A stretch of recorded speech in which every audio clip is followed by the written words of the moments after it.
All right, everyone. Welcome once again to the Faces of Business. I'm your host, Damon Pistolka. And today we're going to be talking about improving the customer experience with Product Sort. And I have Cris Young here to talk about that with me. Welcome, Cris. Hey, thanks, Damon. Glad to be on. Man, I am really excited about this, Cris. We met a while ago. We talked a couple times now about e-commerce and Product Sort, and you showed me some products, exciting products you're developing. But it's great to get someone with your experience in manufacturing and the fastener industry on today. So I'm excited to talk. Yes, let's do it.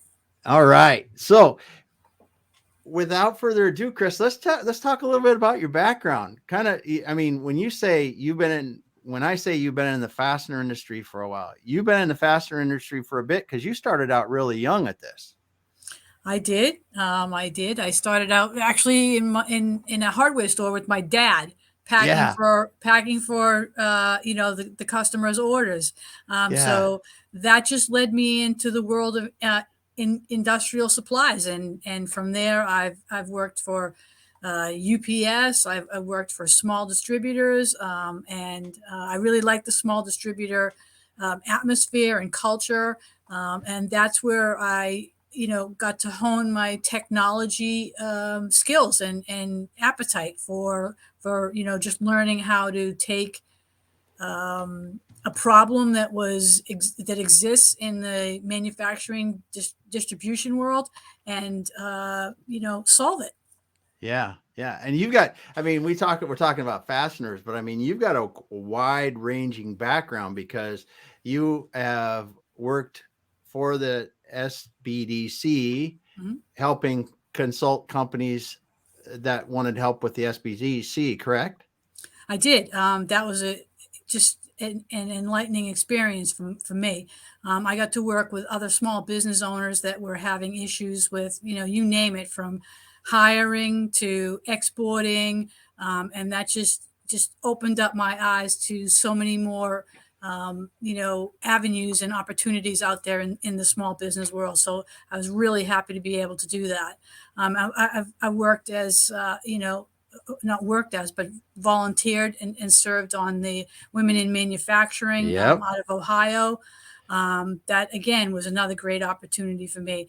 I've worked for the Women's Chamber of Commerce and the American Small Business Chamber of Commerce, and I got to, for 20 years, got to meet with small business owners in Washington, D.C., and help them achieve their goals when it came to procurement with the U.S. government. So that was just I've lived and had some amazing experiences, I tell you. Yeah, no doubt because the wide-ranging businesses you get to touch in those roles Mhm. really allows you to bring a lot of things that you see working well into your own business and Mhm. in the business that you support. Yep. So I bet that had to be interesting. So if you go back to those, what are a couple things that were really interesting to you to pick out that you go, man, I still remember, and that was really cool that we were able to work on that or we accomplished or something like that. Well, as far as working with the government in the procurement area, we took and worked with companies that were literally startup companies and we mainly worked with women-owned and Mm-hmm. small minority-owned companies. That's the mission of both of the platforms, and um, just a small little, one-person company turned into a multi-million dollar, 500 employee company Wow. through the connections that were made. And I'll tell you one of the biggest things I learned. I can tell you who really runs this country as far as procurement is concerned, and you'd be surprised. Just the people I met down there in Washington D.C. and the uh, the opportunities that are available for people who want to put in the time and effort. It's definitely something that any business owner should consider. Um, the government is I think like something like the fifth largest buyer of goods in the world. Yeah, in the world. Yeah. Yeah, it's just crazy. So You want to make Yeah. some money. That's, something you should think about. Yeah, that's really great points, and it is cool, and it's such. I can imagine it's very very rewarding to be able to Yep. see those businesses start up and starting businesses, people really going, what should I do next, and then you help them through that, and then the next phase, and like you said, if you go from a single person to 500 employees and millions of dollars, that's quite a change. Yep. Yep. The Yeah, connections were just amazing in that opportunity. yeah, And again, and that extended to at the SBDC. You take a company, excuse me, who had little export experience and bring them into a free trade zone, yeah. which we were in Ohio have that opportunity. And you see this company just blossom out there. It's just, if it makes you feel so good inside to know that you're able to be a part of something that makes somebody else so happy and Yes. so rewarding. Yes. Yes. That's so cool, Chris. So I just want to recognize a few people here. We've got Kenneth in here. Thanks so much for stopping by today, Kenneth. And we got Nick Dorsey's with us this afternoon, and Mike Ashabronner. I can never say Mike's last name. I don't know why. I've got my last name's Pastalka. You think I could say just about anything after that, but that is that what you talked about right there, just like you said, is so satisfying to see those businesses just be able to enjoy the successes in that, then the, like you said, free trade zones and the other things. I just don't think that enough people think about and look towards the SBDCs or sometimes the manufacturing extension partnerships and other places that, or what's the other one, the There's also no, SCORE. Score, and it's PTAC, is Yeah. it? Oh, PTEX. Oh Yeah. boy. Yeah. Yeah. Yeah. Yeah. With some of these co-funding opportunities and the free training and the Score, the SBDC, I mean, there's just so many things. If you need to find something and you can't find it, and it's not someone in your network or you haven't found it, I think those are great places to start. And all free. Yeah, yeah, All yeah, free. yeah. Yep. So, I That's mean, people should definitely take the opportunity to look into them. I think every state has, some sort, whether it's the Manufacturing Extension Partnership, the PTAC centers, they have women's centers if you're a yep, woman-owned business. yep. Just definitely take advantage of those things. They're free. They help get your business to the level you want it to be at. Yeah. Yeah, that is cool. That is cool because I'm glad we got to talk about that a little bit because I mean, because especially today, right? There's a lot of people as you look across the business landscape now, there's a lot of people that are choosing to start their own businesses now. Mhm. And I think at an even higher rate. Yes, some are in the gig economy and other things, but I think there's a lot of other businesses being started as well. And these are some good resources for those people. Definitely, Yeah. definitely. And Yeah. and you got to take advantage of this stuff, especially when you're starting out and you don't have your own network. Yeah. That's another thing that each one of those agencies that we mentioned are also very good at, networking and connecting you to other people that are like-minded, that are in the same situation as you, that can partner up with you for whatever your Yeah. needs are. You definitely need to check out those resources. Yeah.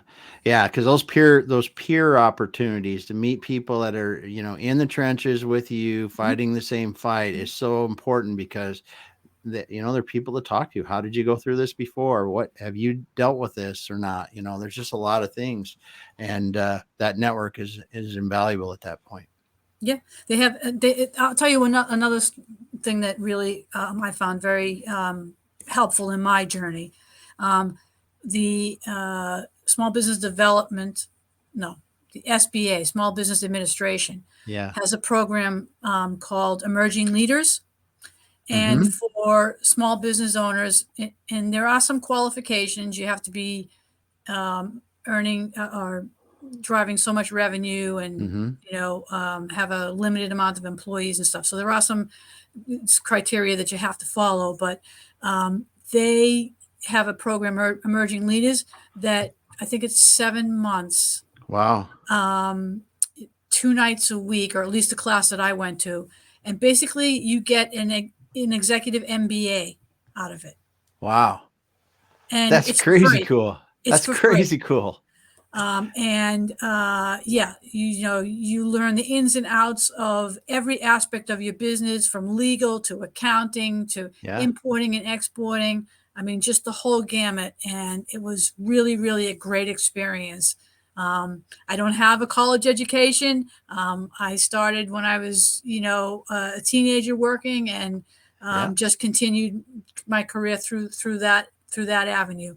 That's So awesome. for me, it really gave me a lot of the background stuff that I hadn't gotten through college education, and Hmm. invaluable stuff. Yeah, that's awesome. Well, because it gives you it probably was a nice practical education. Hmm. Because honestly, a lot of college is not practical education, and it I mean it may help you get in someplace because of the degree, but it's not, in many times, not practical education. Yeah, yeah. It's the way it is. But so I want to talk a little bit about women in manufacturing, because you've been Hmm. involved in women in manufacturing, the Small Business Association, women in small business too, but women in manufacturing. So let's just talk about it in generalities. And I don't know you know in specifics, but do you think that we're making progress and we're really starting to, or have been turning a corner, and more women are being invited into manufacturing and finding good roles in manufacturing? Yes, I definitely think that. And I don't necessarily think that they're being invited. I think that they are stepping up, and they are the leaders. They're Good. not waiting for the invitations. They're moving forward, Good. and moving in. And I think 3D additive manufacturing is a huge, Yeah. reason why that is happening. I think you see just, I mean, I read a lot, and I report on the news a lot, and just the stories I see out there of women being involved and taking leadership roles in that one, industry is amazing. Yeah. And I just think that, you know, it can't go anywhere but up Good. and forward. So I'm really happy to see all that. Yeah. And in an industry like my industry, which is the fastener industry, um, we are got a little work to do, Yeah. Yeah. but other industries are just there. It's going gangbusters, and it's amazing to see. Yeah. That's cool. I mean, for me, honestly, I look back at that. I was so fortunate to work with some of the smartest and best leader women in manufacturing. I'm just, I'm, I'm always flabbergasted and just so happy to be in the room, because, um, honestly, it sucks because in like you said, in the fastener industry or something like that, where it's male dominated, there's a lot of people that, the the women have to work harder potentially to get into positions and other things like that. And that sucks. First of all, I would just put that right out there. Hmm. It's blows they should do. That's not right. Um, and all the other things that go wrong with it. Right. Um, I've just been so fortunate. That's all I'll say. Yep. Yep. It's really You- cool. I don't. I don't take. First of all, I personally don't let any of that Yeah. stop me or Yeah. or get in my way. If Yeah. something's in my way, I find a way around it, through it, up, Awesome. over it, whatever the case may be. I'm Yeah. not gonna, you know, I was raised by my dad, and that's just the way he taught me. Yeah. He had a company. It was Young and Sons. It was a painting company, and I was his only employee. Yeah. I mean, I'm going to do whatever I have to do. So for me personally, that's not an issue. But Yeah. there's a lot of young women out there that they see Exactly. that they see the injustice of this, and they let it stop them in their tracks. And you just can't do that. I would say find a mentor that's going to guide you and show you that that's nothing to let get in your way. There's always a way around it. Yep. And really, we're in 2022 now. I mean, is that even legitimate? It's not. It's You not. know, I It mean, should not what be difference even does it in. make what you're, Does not. anything? Yeah, anything, right? Anything doesn't. It shouldn't make a difference. Is do you come up and can you show up and can you perform? Exactly. And Can that's you the thing. perform? Yeah, exactly. And when it comes down to that, that's the thing that I really do love what I'm seeing, what I'm hearing. You see it in practice in the business now. You see it in on platforms like LinkedIn. The women in ERP. I know Chris Harrington and Sarah and I can't remember names now, but there's 3 or 4 people that are doing that, and I'm just so happy to see that. And like you said, stepping up as leaders and Mhm. getting out there on video and not talking and the other things they're doing and running companies, leading companies, whatever they want to do. I mean, like you said, it's like I'm doing it. Yeah. The most important thing is to have a voice out there. And I've noticed more and more on LinkedIn Yeah, that women are just out there speaking up and creating the content and the yep, conversations that need to be said, um, regardless of what sex you are, yeah, and they're actually being listened to and thought of as leaders. So I yeah. mean, that's just amazing. Hey, women are like coaching football I and know. baseball, and there's a woman going to be in the Super Bowl. I mean, Yeah, come on. yeah, It's yeah. It's just it's awesome. just it's just so amazing to watch. It's so Yeah, different from when I was 13 years old and wanted to play in the Babe Ruth League, and they were like, "But you're a girl." yeah, Yeah, but I'm better than half yeah, the kids you got out there. So it's just so different and yeah, so glad to see. Just had a baby granddaughter, and I just know that her life is going to be so different and so more fulfilling as far as opportunities are concerned in manufacturing and industry and just yeah. in general. So Yeah, really happy to see that. that's so cool. I'm glad we got to spend some time on it because I really, like I said, I think it's cool to see. And yeah, I'm just thinking there's so many people that I know now that are just really making a difference, and it's awesome to see. So as If I may, if you just, yeah, yeah, just as you said, there's so many people out there making a difference. And I'll say thank you to people like you and Kurt and all of the others that are out there, putting the word out there that, hey, you know, if the people can perform and they can live up to the goals and the expectations of the job in front of them, what difference does it make what they look like? And it's people like I said, like you yeah. guys who really, we need those voices out there, and we're grateful for them. So thank you. Well, it needs to be done. I'm glad to be able to spread what I can. The the uh, the thing that we're going to talk about a little bit though is in the fastener industry.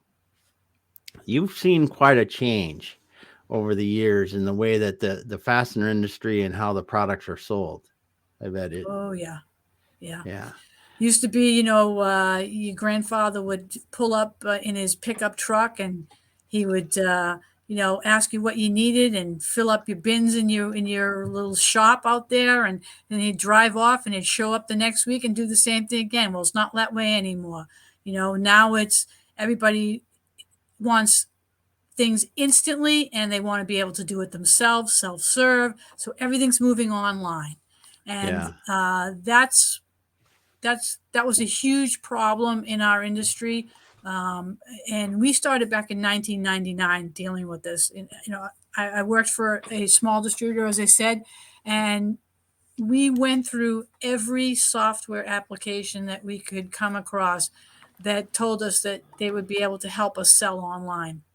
And when I mean we went through it, we actually signed up for a few of them. So Yeah. I've seen them all. I've experienced them all. I've used a few of them, but none of them could solve the problem. And solve the problem is that you have a complex product category with hundreds of attributes, hundreds of products, and hundreds of attributes, and you're jamming that into a filtered, faceted search on the left-hand side of your website that just does it. I mean, how can you be on the job site and be looking for, a fastener and have to search and sort through, 12 different filters in order to find that one little thing? By the time you figure that out, okay, the day's over. Yeah. You Yeah. haven't, and you needed this. It was a critical piece, right? Yeah. You still haven't found it. Yeah. And so that was our issue with what we saw out there as far as e-commerce and customer experience. And for us, it all boiled down to customer experience. How is the customer going to be able to get the product that they need in a easy to understand and manage application? Yeah. So what we did was we came up with the Product Genius technology, which simplifies the search, sort, and display of those complex product categories all on one page, and it all happens in milliseconds. Yeah. And it's just like, we solve so many different issues in that one application. One is, you can get to see the whole product category all at once on one page. You can Mm-hmm. buy what you want, ignore the rest, and go on to the next product category. And you can do this all in, online, whether it's mobile or desktop or laptop, whatever you're using. And, you can get that order that took, 3 or 4 hours to figure out, or if you were going through a regular search thing, having your procurement department buy one item at a time. That was, a real issue, and we solved that. Yeah. Now, there's programs out there today where you can, it remembers your last order and stuff. And we also have those capabilities. So, that doesn't scare us.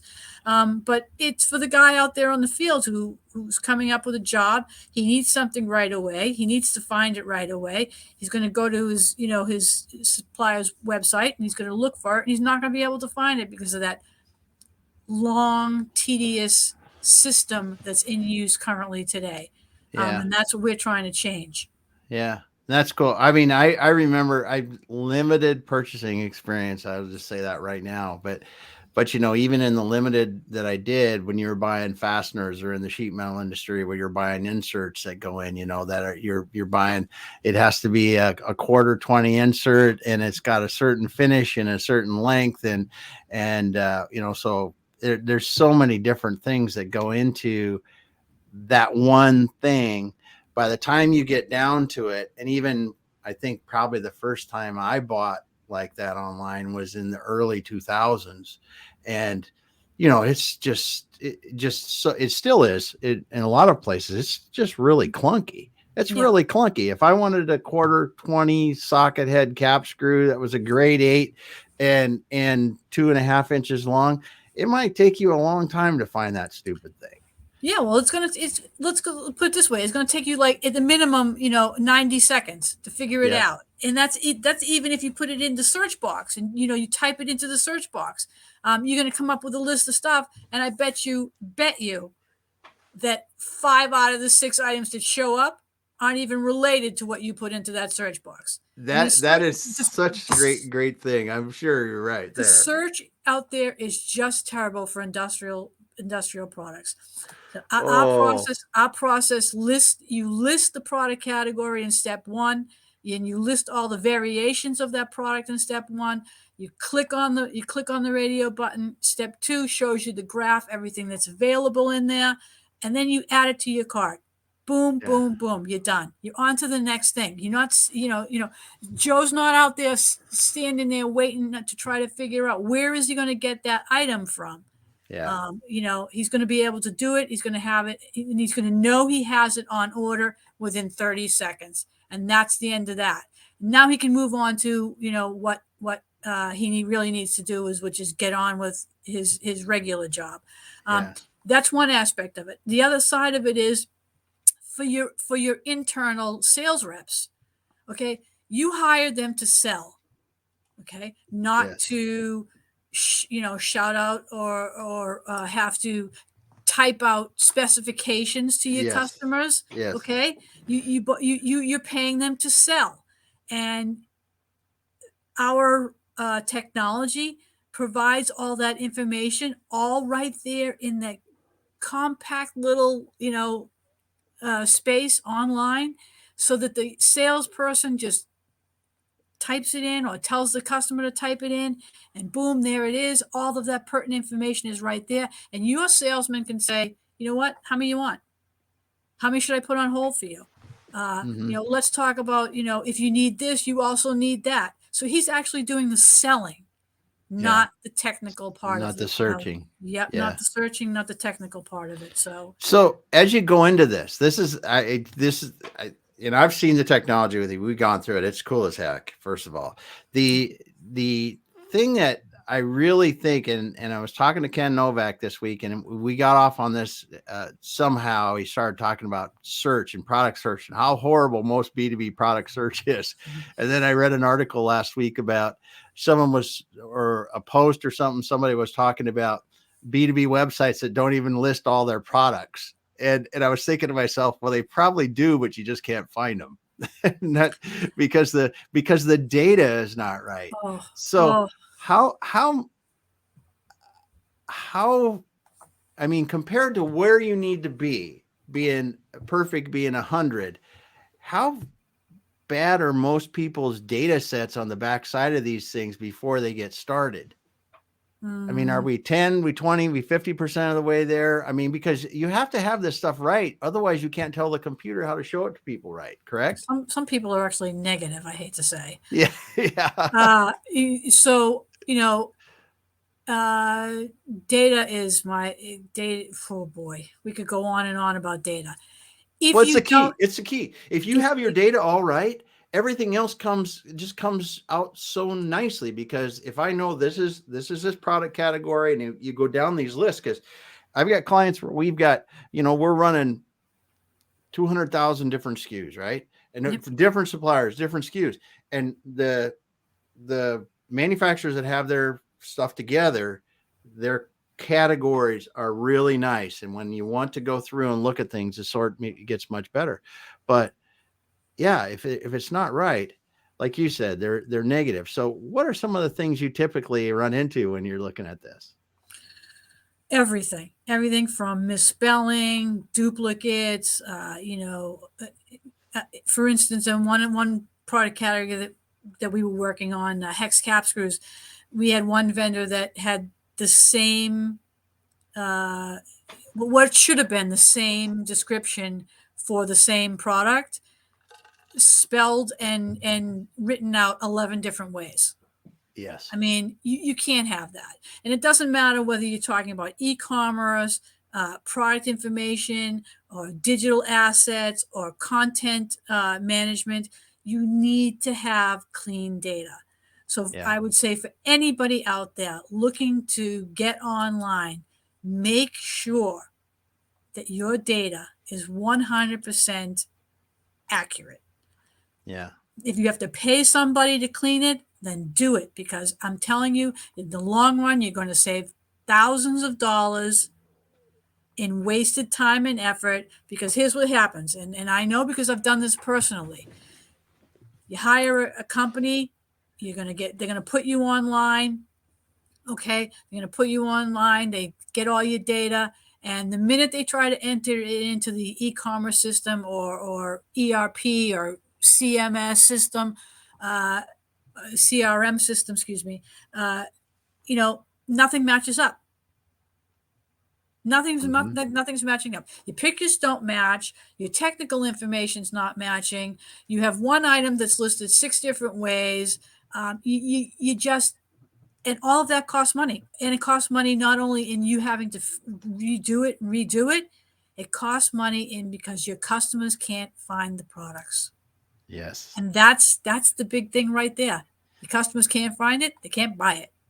Yes. And whether we like it or not in B2B, you're being measured on how Yep. good are you compared to a B2C experience. Yep. And they're used to buying exactly what they want, getting it very quickly, making it Yep. easy to find it, Yep. exactly what you want very quickly. Yep. And if they don't like it, they want to send it back.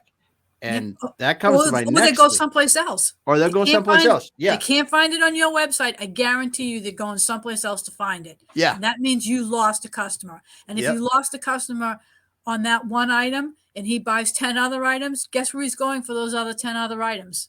Yep. So Someplace else. it's a big deal. You must have that data accurate, and my suggestion is you get it done from the start, even if it costs you to do it. Yeah, it is well worth it in the beginning, because what will happen too that I've seen is if my data is wrong and Damon goes and Damon buys a blah blah blah, and there's, listen, in B2B there's a lot of $500, $1,000 items they're buying every single minute of every single day. Yeah. So I bought 5 of these things because this is what I needed in my factory or whatever, and your data was wrong and you sent me a different model. Now I've got $2,000-$3,000 worth of equipment just sitting there. I can't use it. I want to send it back. Yep. And which all costs more money. It all costs more money. It costs everybody. Is the transportation company. Yeah. The freight companies, the only ones that make money off it, and you never get it back in the original condition as much as you try, and you're going to lose, damage, everything else, and hassle from your customer service people having to deal with it, and that customer may never come to you again. You ticked them because off. you made a mistake. Business is all about trust. If they can't trust the information that you're providing them to solve their issues, they're going to go someplace else. The end of story. Yeah. Don't care what business you're in. That's for sure. That's for sure. And it is, as you said, you got to have that trust, and you only have a second to do it. And it's a second to establish. You got to keep it all the way through the process, in a second to lose it. Yep. And that's really, that's the way the world goes these days, right? Yeah, it is. You're in, you're out. Yeah. So when you look at the Fastener, well, let's talk a little bit about Fastener News. You're involved in Fastener News too, the industry. Yes, I publication. am. That was so. How'd that come about? We had to, as a small fastener distributor, we had to find a way to amplify our voice, amplify, our ideas, all of this technology we were coming up with. We had to find a way to make ourselves heard. So we started doing some, just brief newsletters and getting online as far as social media is concerned, and nobody else was doing it. The regular fastener publications just weren't seizing the opportunity as far as we were concerned. Yeah. So we made it bigger. We went out there and we started talking to people and getting stories and publishing them, and the newsletter became bigger. Then we went and we did a website, and to this day we're still the only online media source that is purely online. You can get news on a daily basis there, and every week we do a audio podcast, whatever we refer to it as, and we tell everybody what's going on, whether it's events or acquisitions or whatever kind of news there is in the industry, and that's important because in today's business world, things they're just moving so fast. Yes. You can sit around and wait to read the publications in our industry. They come out quarterly. But by the time you get that story out there in your quarterly publication, the people that are Fastener News Desk followers have heard it for the past 3 months. So it's kind of old news. And we're pretty proud of that. We're pretty happy with the fact that we provide our industry with up-to-date, accurate, trusted news for the industry. And we've also brought in other industries along with that. So we talk about manufacturing, we talk about 3D printing, we talk about whatever industry impacts our fastener industry, we talk about it. And for us, that's just, it's been a great learning experience. I mean, I just, know so many more things about the companies within the fastener industry, Mm-hmm. the companies that buy from the fastener industry, and it's just been a great experience. We love No, it. no kidding. That's cool. I didn't realize that it was all online, and Yep, yeah. And yep. it's been 11 years now, or over It 11 has. years now. It has. That We started out on Twitter. We were Twitter freaks, going out there yeah, and pumping out little what were they at the time, 140 yeah, character statements, talking to people within our industry. And now it's, thankfully the industry has adopted a more open, you know, uh, reaching out and talking to other people, interactive in the community. industry. Yeah, Yeah. And, that's been a good thing for the industry. It's really yeah, helped, I think, strengthen relationships, and the communication is good. And we think it's really helped. I mean, especially when you had the trade shows having to yeah. not be available because of COVID in the past couple of years. Because of that community was there, people were still able to communicate with their vendors and Mm-hmm. their customers, and that I think all of these little steps are all making for a better community and industry communication. So we Yeah, think all that's cool. positive things happening. Yeah, that is so cool, and I didn't realize the history of it, and that's even more exciting as you think about it, because I've seen some other people too. Dan Bigger and some others started the USA Manufacturing Yep. Hour Twitter chat on Thursdays, and that's an incredible. When you get on that, there might be 100 companies they're talking about the topics, and it's a crazy fast paced thing, but the community that you can build around something like that, the Fastener News Desk like that, is so beneficial, because everybody has challenges in these businesses. And like you saw when you were in the SBDC and the other places helping in the companies, having others in your industry around you that you know and trust and can talk to about these things is so important. That's just another way to do it. Yeah, most of our trade associations within the industry are regional, right? Mm-hmm. So what we have with Fastener News Desk is we're able to talk to all of those people. So when Yeah. people on the East Coast are having an issue, they get to alert and discuss with people on the West Coast, through social media and through just Yeah. knowing, just the quickness of the fact that the information is out there, right? Mm-hmm. It's not held back, like I said, for a quarterly, publication to come out. You actually Yeah. know about it when it's happening. So if there's a supply chain issue on the East Coast, the West Coast knows about it, within an hour, Minutes. Yeah. and Yeah. they can then get ready for it, prevent it on their end, or be prepared for whatever situation might come up. And I don't care what industry you're in, that makes you a better business owner by Yeah. knowing the information, having it readily at your fingertips, and be able to do Yeah. something about it and be prepared for it. Yeah, that's so cool. That's so cool, because I hadn't thought about that though. But if you're in the fastener industry, right, and there's something happening, and just you see it and you know it's going to affect you because you saw that, like you said, in minutes rather than waiting for a publication to come out, you can then prevent the problem from happening to your end customers and help Yeah. them be more successful by going, hey, you need to buy more of this. I'm bringing more in because we're going to be short for a while, especially with these supply chain challenges that are kicking everybody right now. Especially right now. I mean, Yeah. it is key that you know what's going on, um, and just and the only way to be able to do that is to be up to date. And Yeah. not everybody's going to be sitting in front of their computer or on their phone, reading everything that comes through. But when it's Hmm. important, you know about it because everybody's talking about it, and Yeah. that's key.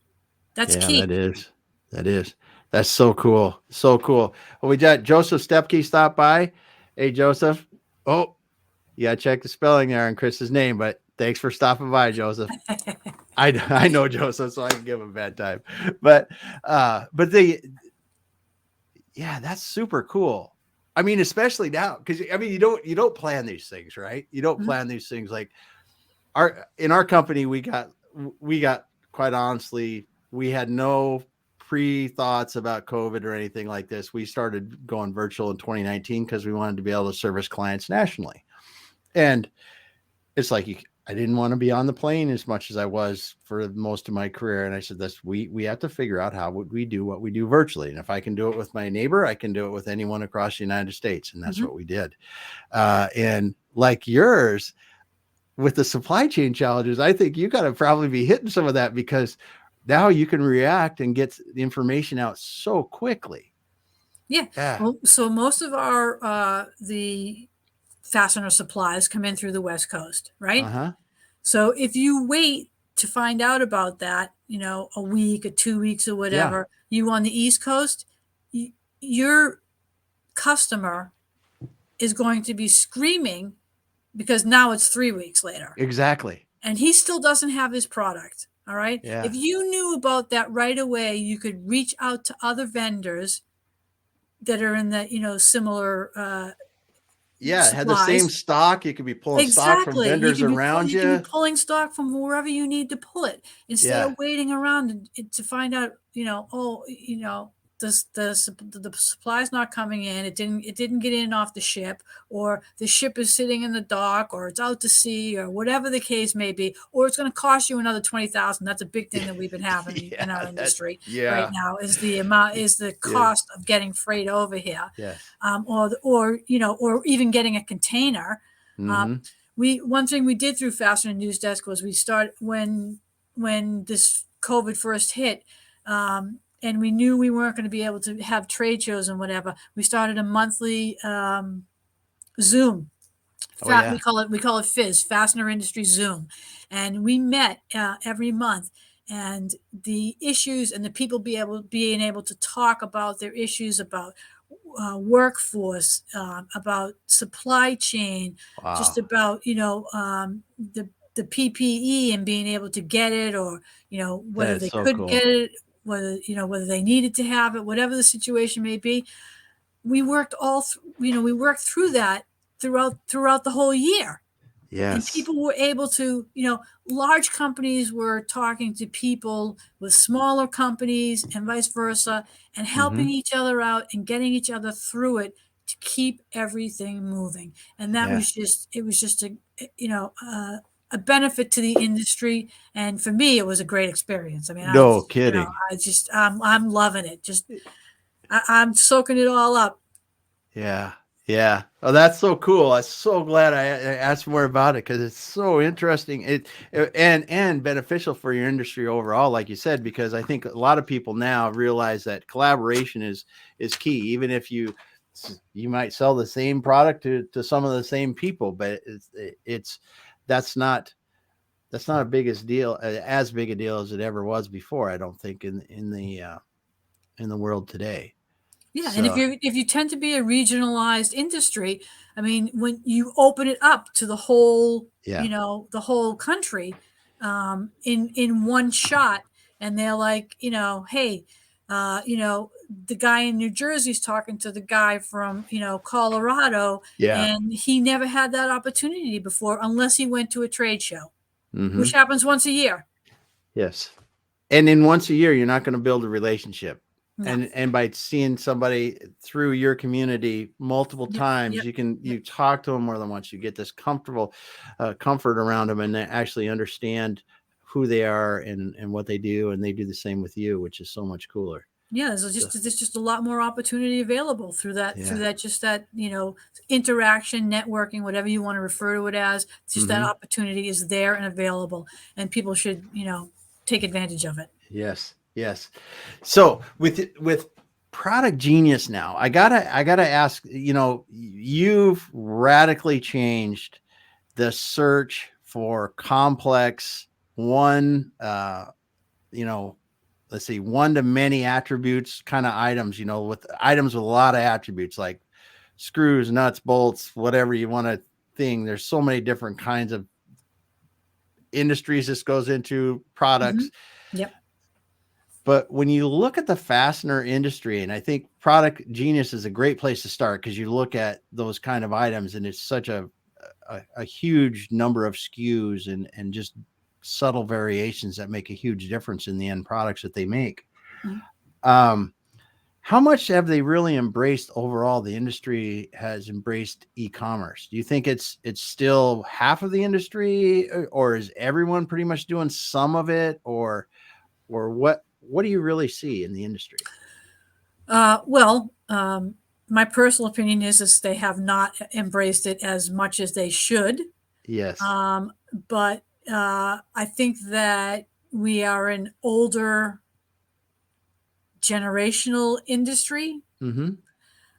And I think that is part of it. Although there is a huge turnover going on right Yes. now. That's what you said. And I think that's going to catapult it. I just think I read that somewhere recently that companies are expecting to spend upwards of $250,000 on new technology within the next year or two. I'll assume that that's also including my fastener industry. Yes. I think that's a great thing.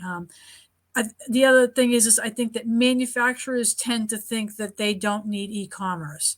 And that is a huge mistake in the aspect that even if you just want to do a quote, you still need an e-commerce based platform in order to be able to do that. Yes. And then we go back to the data again. So, Yeah. For whatever you are, manufacturer, distributor, in whatever industry Yeah. you're in, you need to, take a look at your technology stack, where you're at right now, where you want to go. And again, I'll emphasize the data. Yes. Yes. Well, Cris, it is so cool to get to talk to you today. And I'm, like I said, when I saw the Product Genius technology, I'm like, man, this makes it simple, because I can remember back when I couldn't find a lot of stuff, and still today you go on websites, you can't find stuff when you need it. And how the Product Genius just simplifies the process, makes it easy. And like you said, if I'm doing something and I need to find it quickly and I need to get it ordered and get on to the next thing, I think it really is solving a need for the industry. So. Yeah, well, we're one click behind Amazon, but other than that, we're pretty happy with what we've got and what we've developed, and we hope to be able to expand it very soon beyond the fastener industry. We started there because that's where we have our knowledge and our experience. But as you mentioned, it can be used in many different industrial supply and other retail industries. So we're looking forward to the future, where everybody gets to see a whole product category on one page and be able to buy from it, as often as they need. So, yeah, that's great. That's great. Well, I just wanted to say thank you, Cris, for being here today. Again, we had Cris Young, Product Genius Technology, with us here today. She's talking about the fastener industry, her experience in the fastener industry, women in manufacturing, which was awesome, by the way. We got to talk about that. We talked about the Fastener News Desk. This is an online organization and news organization that you guys started 11 years ago. And that's so great, because we talked about that. But just thanks so much for being here today, Cris. I really appreciate the opportunity, Damon. Thank you very much. You bet. Thank you so much. Thanks, everyone, for listening. We'll be back again next week with more interesting guests talking about life and business on the Faces of Business. Talk to you soon. There we go.